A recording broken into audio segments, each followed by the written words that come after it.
Alright, so welcome back to our next episode of the coaching series. For the next couple of episodes, what we're going to do is we're going to break down all the methods of prospecting, marketing, as well as branding. Alright, why don't we kickstart with prospecting? Let's go. Mindset of a salesperson has become a very pet industry for the past 11 years. This is complex. Okay, so for the next couple of episodes, what we're going to do is that we're going to talk about all the available direct prospecting methods as well as the direct marketing method, and then finally we're going to talk a little bit about branding. And when all these three are combined, it would then give you a good grasp of what are the available methods to lead gen for a real estate business as a real estate agent in Singapore. I think you're going to love this series because we are really going to talk about every individual available methods right now available in the market. And you can then decide what kind of method is suitable for you for your lead gen strategies. Alright, so if you have watched our previous coaching series, we actually shared that there's three components. The first component is direct prospecting, followed by direct marketing, and then it leads on to branding once you have crafted out a niche and a USP for your branding itself. I think which category to choose will depend on several factors. Now, most brand new agents, what they start off with is they do direct prospecting, because direct prospecting, just to recap for you, is low in dollars, low in marketing costs, but of course you need to invest time. So it's almost zero costing, but the costing will be your time and opportunity cost. Alright, so because direct prospecting means there's a lot of one-to-one interaction with your prospect, there's a lot of time invested, but there's very, very little cost involved. What is direct marketing? Direct marketing means that your message is being pumped out there through mediums, but you're technically not there. So marketing actually pushes out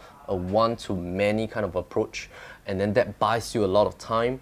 Your opportunity cost is lower because probably right now I'm talking to you, but there's a lot of direct marketing ads that's running behind my background for my team. So it is a form of huge leverage in a sense, but of course the cost is high on the direct marketing. Technically, the costing for direct marketing can range from low cost to high cost depending on what kind of content and what's the intensity you want to pump out. So it really depends on different factors. Now, when these two things are being done in accumulation, it leads to branding, because once it's done long enough and you have a USP and you constantly do it, it then leads on to the branding formula. So what we want to do in this first episode is that we want to talk about this particular prospecting method, which is called the door knocking method. Alright, why do we want to talk about this? Because for us, what we believe is that every singular method still works in today's context. It's just that which method will bring you more ROI based on the kind of USP and the kind of branding that you want to have in the real estate markets. Just a little bit of backdrop. I personally started door knocking at the age of 14. Alright, because at the age of 14, what I did was that I wanted to buy my first computer, and then my dad told me that, okay, since you want to buy your first computer, that time a Hewlett Packard cost me about $3,000. When I bought it, it was on an installment scheme that my dad bought for me. So he said that, okay, so you gotta pay for your own installment, go and get a part-time job. So at 14, what I did was that I started selling Vitagen door to door in my entire neighborhood. I gotta go on 3 rounds per week to sell Vitagen at age 14, carrying a huge bag. That earns me about $145 per month to pay for the installment, because I wanted that very first computer so badly, right? So a door to door, based on that very, very young age until today, what I realized is that it really gives you a lot of interaction and face time with your direct prospect. There's zero cost involved. All you need to do is to invest time. The huge benefit is that you can create a lasting impression if you do it very well. Alright, so if you're at the door, you have high energy, you have a good pitch, and you can get the attention of the prospect, then you can actually create sales from there. I think the only thing that probably you might want to consider is that have this mindset that if you're new, try out many different kinds of prospecting methods, as well as many different kinds of marketing method, to know that which 2 to 3 kinds of methods suits you perfectly. Alright, so personally I've done like door knocking from young. I've done road shows when I was in like uni, selling credit cards application for banks. I've done like retail, I sell children clothes, adult clothes before. So all these kind of odd jobs that we've done in the past actually gives us like that kind of head start to know actually what kind of stuff that we love to do in a sense in terms of human interaction. Alright, so actually I love all of that. The only thing is, of course, I think business has to evolve.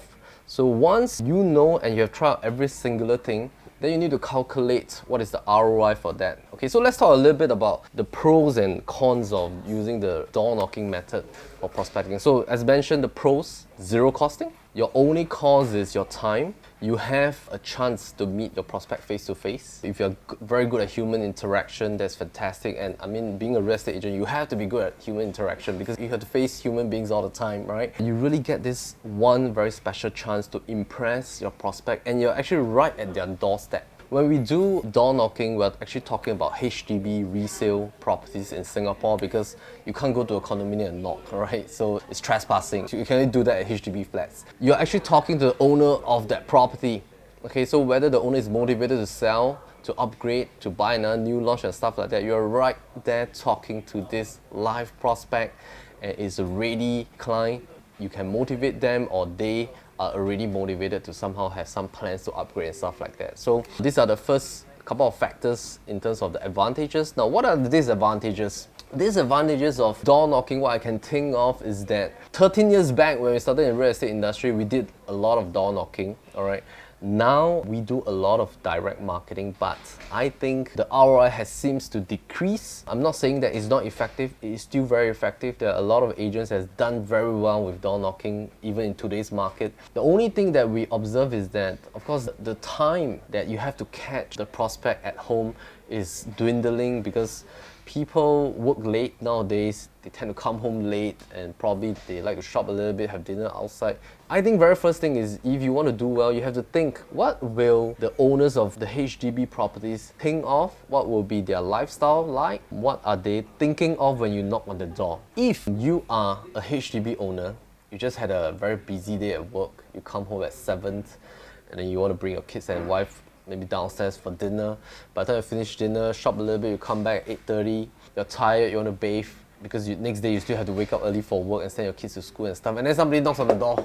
Alright, what is your impression of that person standing on the door? Probably you're thinking, confirm someone comes to my door means they want to sell me something, right? So you have that kind of salesman mentality against the person standing outside your door, alright? So that's the first hurdle you need to pass. Second thing is that probably they are not in a state of talking about selling their properties or investing in their properties because they are already very tired after a long day at work and they have to settle kids and stuff like that. So your window of opportunity is actually smaller in a sense. That's my intern, by the way. It's okay. What you have is just that small little window. So you really need to have a very, very good opening pitch to capture the attention of the owners of that property because they are going through like stuff to settle the kids and stuff like that. And maybe when you knock on the door, the couple is actually on the sofa watching TV, looking at their smartphones, relaxing that 1 to 2 hours that they have before they have to sleep and go to work the next day. So they might feel that it's like a form of interruption. What we want to talk about is who has actually more authority figure. Now, what do we mean by authority figure? Because you are the one that is actually standing at the door. It might then come across to the owners that you are asking for business. Okay, so there's nothing wrong asking for business. By you standing at the door, you are mainly telling the owner that you want to offer them a service. You're asking for their business. What is their impression of you? And especially if they have not even seen you before. So there will be an empty gap that you need to fill up in terms of a credential very, very quickly. A few things to note when you look at the pros and cons, and if you want to do very well in door knocking, is that you need to have a very, very good opening statement, all right, or a good opening pitch that you can capture the attention of the owner. So it has to be really solid. You have to brush it up very well, and you need to be high energy because it's late at night, people are tired, but you need to be excited about what you can help them with, especially if you have only that couple of seconds on the door to create an impression of their very, very busy schedule in the evening. Energy level, you need to capture the attention, you need a very good pitch, and you need to be very, very well prepared. If you do get a chance to speak with them for a longer period at the door, or maybe the owners really are motivated to do something about the properties, they want to invite you in, you have to be very well prepared. Your presentation kits has to be ready. You have to talk about plans. So usually door knocking will end up late into the night as well, especially if the owners invite you to talk a little bit more and discuss on the spot. You got to be well prepared for that. So having a look at the pros and cons and some of the tips, we hope that you enjoy this episode. In the next one, we're going to talk more about prospecting as well. See you soon.